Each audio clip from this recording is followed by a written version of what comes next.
Hey all, welcome back to our YouTube channel. இன்னைக்கு நம்ம என்ன பார்க்க போறோம்னு பார்த்தீங்கன்னா, சம்மர் ஃபுட்டும் அது மூலியமா நமக்கு கிடைக்கிற பெனிஃபிட்ஸும் தான் பார்க்க போறோம். சம்மர்ல நம்ம பாடி ஹீட்டை ரெடியூஸ் பண்றதுக்கு நம்ம எடுத்துக்கிற உணவு முறையில தான் நம்மளால மாற்ற முடியும். அந்த வரிசையில் நம்ம இன்னைக்கு பார்க்க போறது தான் இளநீர். இளநீர்ல natural electrolyte and super cooling effect இருக்கிறதுனால நம்ம பாடி ஹீட் ரெடியூஸ் பண்றதுக்கு ஹெல்ப் பண்ணுது. அடுத்து வாட்டர்மெலன். தர்பூசணி எடுத்துக்கிறதுனால நமக்கு ஒரு ரெஃப்ரெஷ்மெண்ட்டும் பாடி ஹீட்டை ரெடியூஸ் பண்றதுக்கு ஹெல்ப் பண்ணுது.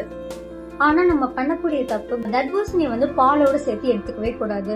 பாலோட சேர்க்கிறப்போ செரிமான பிரச்சனை வரத்துக்கு சான்ஸ் இருக்கு. அதனால நம்ம தர்பூசணியை அப்படியே எடுத்துக்கிறது ரொம்ப நல்லது. வெள்ளரிக்காய் சாப்பிட்றது மூலியமா நமக்கு பாடி ரெஃப்ரெஷ் ஆகும். இது ஹீட் ரெடியூஸ் பண்றதுக்கும் ஹெல்ப் பண்ணுது.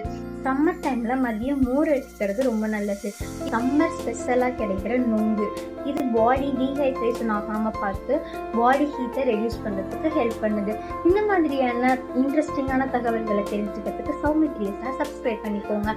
சம்மர் டைம் வந்தாச்சு. Stay hydrate and stay healthy.